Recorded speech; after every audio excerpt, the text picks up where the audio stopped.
Thanks, Greg. It's really a pleasure to be here.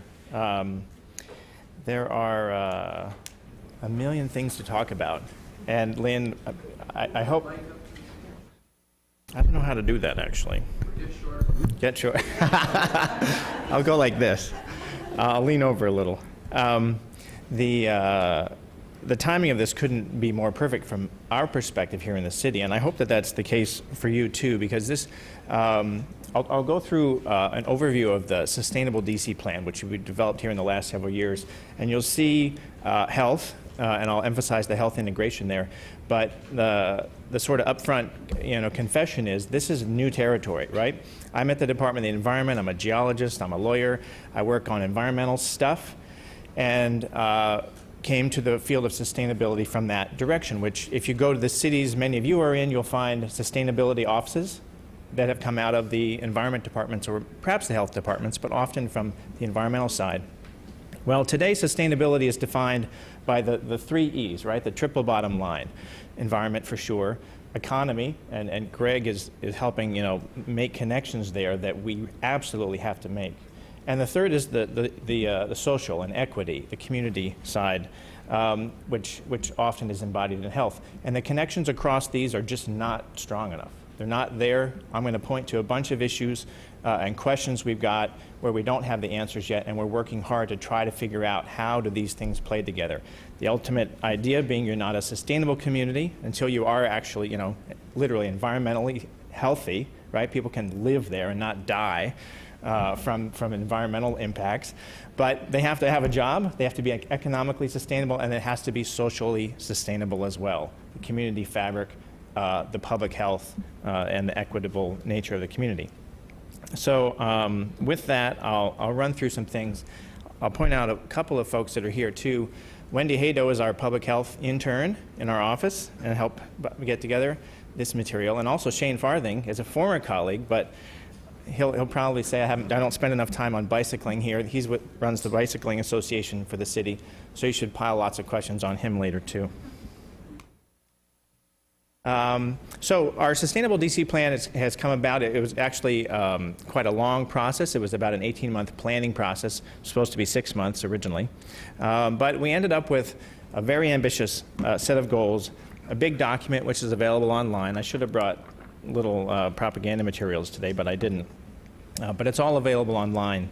And the goal that was put out by our mayor, the vision that was put out by our mayor at the beginning, was that in a generation, in a time span that's understandable and relatable to people, that we should become the healthiest, greenest, and most livable city in the country.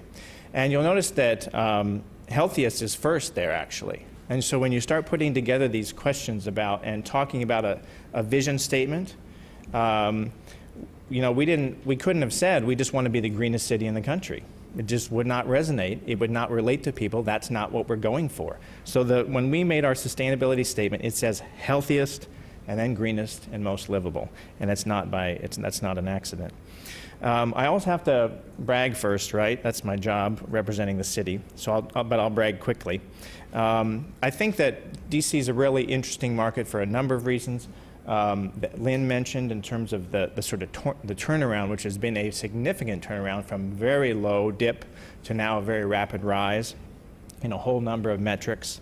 And also speaking to some of Greg's points about the sort of burst of activity in a decade around green building, healthy buildings, green roofs, stormwater management, cleaner water programs, things like that, not to mention transportation, green power. The list goes on and on. But these are the ones we brag about a lot.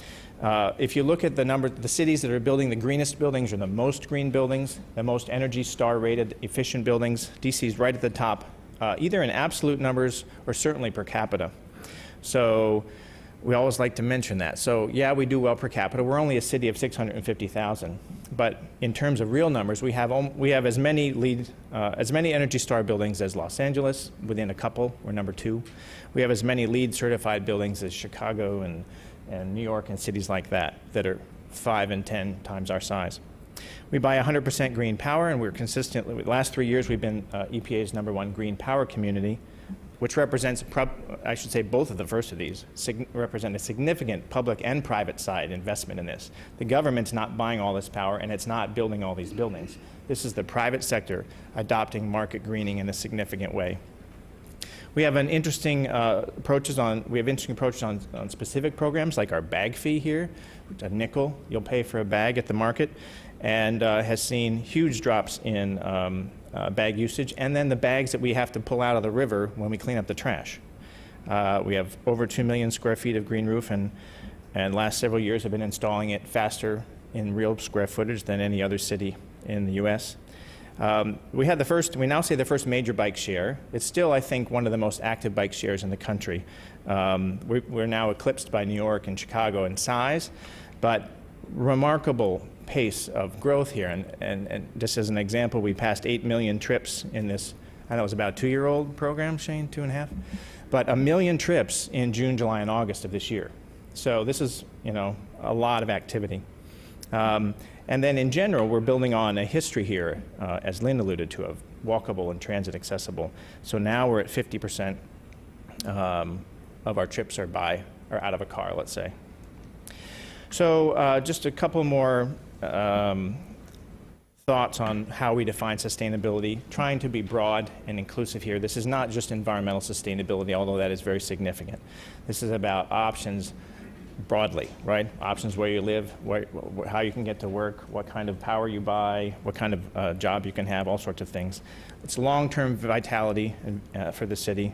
It's affordability. Is if you asked what the #1 issue in the mayor's election we just had last week, affordability might be it, and it's healthier families, just to name a few. So the framework we ended up with was this. It was there's a bunch of goals, there's a bunch of targets, a bunch of actions that are in this plan, but they're organized around 4 challenges that we know we face going forward. And they're in this order not coincidentally. Jobs and economic growth, a primary challenge. Health and wellness of our residents. Equity and diversity for our community, and climate and the environment. This particular plan goes through these 7 areas and actions in each of those, and metrics and targets, some of which are still being defined, actually, because they're not easy to define metrics and measure progress in. But 83% of the actions we have are underway, so which is just an indicator that we're trying to move along as quickly as we can. Even though some of these problems are long-term, some of these solutions are very long-term. So where are we starting from in terms of problems? Why are we focused on health and wellness as one of our core challenges? Well, we have chronic problems in the district and chronic inequities associated with them. The 2 that we've focused on here primarily as indicators are obesity, which is high in general in the city and extremely high in the Southeast Ward 7 and 8. So obviously a problem of health for the whole city and of considerable inequity. We have asthma, which is, I don't know if this is a good thing, less inequitable, but it's high, but more spread out across the city. So we have the 2 leading indicators that we focus on and that drove us toward some of the goals related to health and wellness. I should say that in this plan, and I think if those of you looking at it from the public health and the medical perspective would find it lacking probably in the sophistication and the breadth and the depth of the focus on health. Well, that's a function in part of the fact that we were moving into this area for the first time. It's also somewhat intentional. There are a number of other plans the city have that are specifically focused on public health, and I'll talk about some of those. But the ties, we made specific ties particularly related to the last 2 indicators, ones that were clearly focused on health, but also had a very strong relationship to the other programs we were talking about, whether it was transportation, whether it was energy efficiency, whether toxics in the home, whether it was access to recreation. So our first goal was inspiring healthy, active lifestyles, and that's for everyone, with an indicator of cutting obesity by 50% in a decade. anyone who works with that field would know that's pretty aggressive. The goals throughout this plan are very aggressive, and they tend to be round numbers. We're going to cut energy use in half. We're going to cut obesity in half. There's some politics involved in all of this too. But, and I don't want to make light of that, because the visionary value, the value of having people organize around a very ambitious goal like that, often can't be understated. So specifically, the actions, several of the actions that are highlighted here are expanding access to parks and investing in coordinated public health campaigns that get people moving into healthier lifestyles. And then the second was creating safe environments that are conducive to healthy living. So this is a little bit, I guess, more directly related to what you're talking about today. This is a program we have, or standards that are being developed here, Healthy by Design. The idea that communities and neighborhoods and even individual units, and particularly affordable housing, need to be designed with health in mind. Transit-oriented, access, all of the green elements you expect to see in new buildings should be embodied there. And that also that we assess and then take on directly the barriers to healthy lifestyles, which are numerous. So I'm going to run through a range of district initiatives, and this is just to give you a flavor for the type of work that we're doing at the city level. And this is really me representing the work of a number of other agencies, because actually most of these are not coming out of my department, out of the Department of the Environment. I should mention that the work we do on Sustainable DC is coordinated across what is a huge government. We have 32,000 employees in our government. We have 70-ish agencies, and we are a state and a city, particularly when it comes to environment and health and things like that. So I will do my best to represent some of them.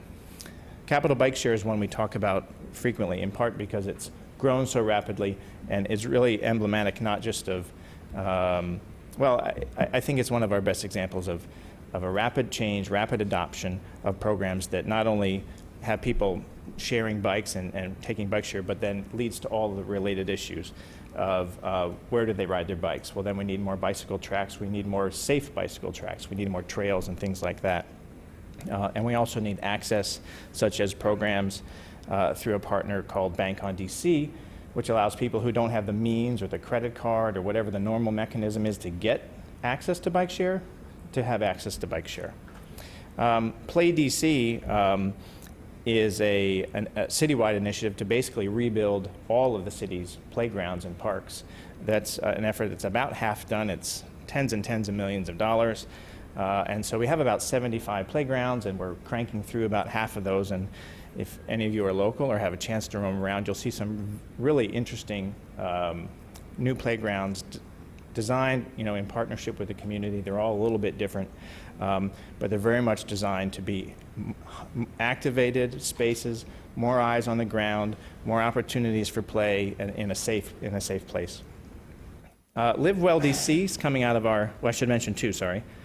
So Play DC is from our Parks and Rec Department and our General Services Administration, local one. Live Well DC is an initiative. This is getting to the public sort of education and outreach from our Department of Health on increasing through public awareness campaigns and such the importance of making healthy decisions, whether it's recreationally or food and diet-wise. Let's Safe Washington is a partnership of our agency and the Housing and Community Development to look specifically at lead risks and indoor health. But also, I mean, that's the entryway often, is going in where you have lead contaminated children, unfortunately. You have, elevated blood lead levels, but then trying to go in with also a more comprehensive approach that then works with those families, because the home that has peeling lead paint and blood levels that are high typically has either energy issues or maybe it's mold issues or other issues, and try to go in with as an entry point for a more comprehensive approach. The park prescription pilot, also from DOH, but also from the DC Primary Care Association, is a really fascinating program. I can't speak to too many of the details other than I think it's super cool. The idea here is they are now, handing out prescriptions from the family physician for exercise, for time spent at sort of pre-screened areas. So they don't just say, go do some exercise. They say, go to this playground, use this track or this pool, giving people some more specific prescription to try to get them to understand their opportunities as well as the importance of healthy initiatives. There's some here I'm not even going to go into too many details on, and the list could go on. There's some that I've left off. There's a number of initiatives, whether they're small about a healthy corner store or large about new grocery stores, where the city's incentivizing programs to try to have better food access. There's DC school wellness policies, so these are school-based health programs which are growing. I left off altogether, I'm embarrassed to say, the Age-Friendly DC initiative, which is a major initiative of the Office of Aging and the Health and Human Services, which is literally going block by block and doing a survey of every block in the city to find out how friendly it is for older citizens to be able to walk, to get access to transit, to get access to what they need. So sorry I left that one off.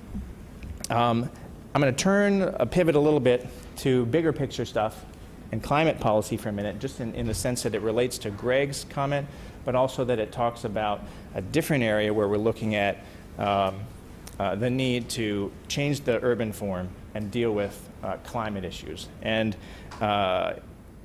so within the Sustainable DC plan, there's also big picture goals for climate. One of them is advancing physical adaptation and human preparedness to increase our resilience. And this says to future climate change, but to be perfectly honest, we need to do it for the climate we have right now, as well as the climate we know is coming.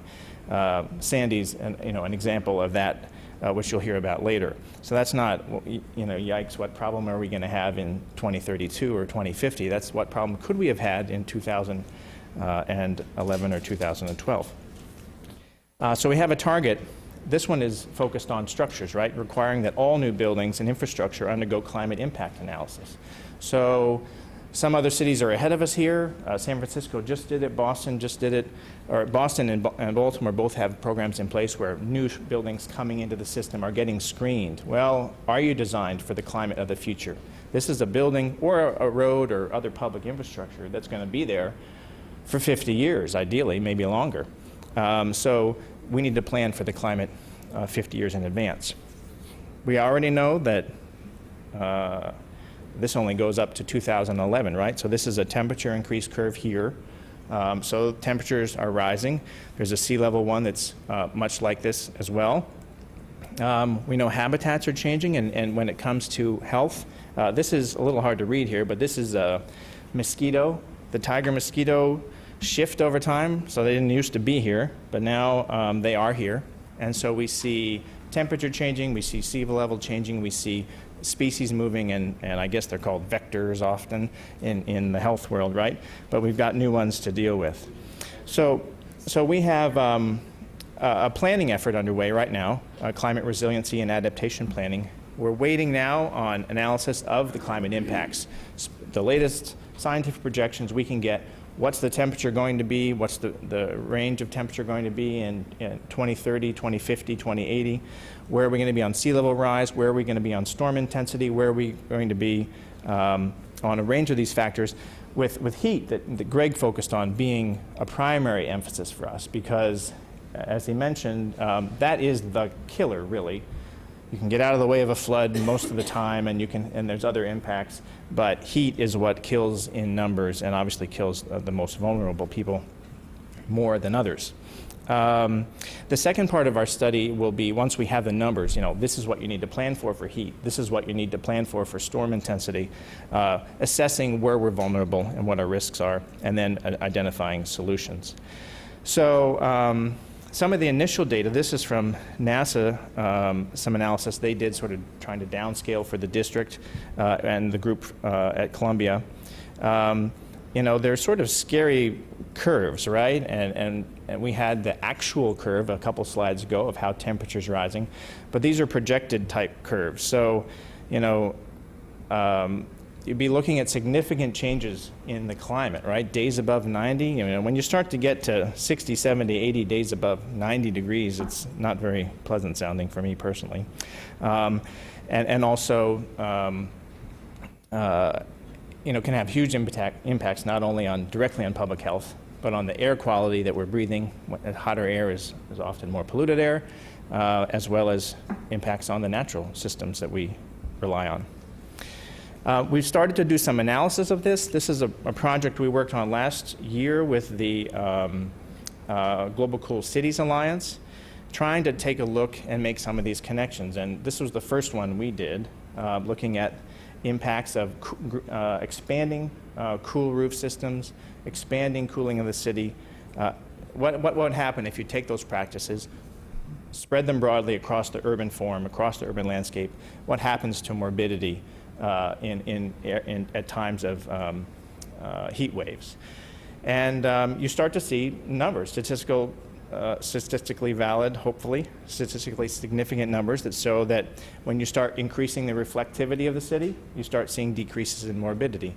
In this case, reducing the number of deaths an average of 6% if we increase by 10% the urban reflectivity. Interestingly as well, this also points to a real challenge for us, but for every city. This map, obviously you'll recognize the district as the little diamond there, but one of the other things that this shows is that if we cool ourselves, the majority of the benefit is actually to Prince George's County in Maryland, which is to the east, right? Because the wind blows. Ooh, I'm sorry. And so this also starts to point to some interesting challenges where you can't solve these problems alone. This isn't something that we can solve. We really want Virginia to cool down, to be more reflective, because if they're cooler, then we're cooler. That's the last that I'll mention there. I had a couple other things I just wanted to mention quickly before I go. I know you were from all over the country, and I think folks are watching as well. I would encourage those of you who aren't in contact with your local sustainability folks to get in contact with them. So I work with people all over, and there's been a real significant effort, funded actually by some of the same funders that have been mentioned here early. Kresge is one of our significant partners, Rockefeller Brothers, both, and the Rockefeller Foundation's TPB. They're funding the Urban Sustainability Directors Network and also the C40 Global Climate Leadership Group. So in Los Angeles, in Houston, in Austin, in Denver, I've talked to folks. In all these cities, there are very concerted efforts and some really incredible leadership going on. So I'd encourage you, I'm happy to make connections to the network and this group, because I think you'll find a version of this conversation happening in most of your home cities, and people innovating in very interesting ways. And also, I think importantly, looking for the kind of research Greg is doing, the kind of research we're starting to do, or what you may be doing, which is making those actual connections, right? Providing the evidence that shows benefits, that shows the risks that we need to overcome to provide, real health benefits or economic benefits, or both. Thanks.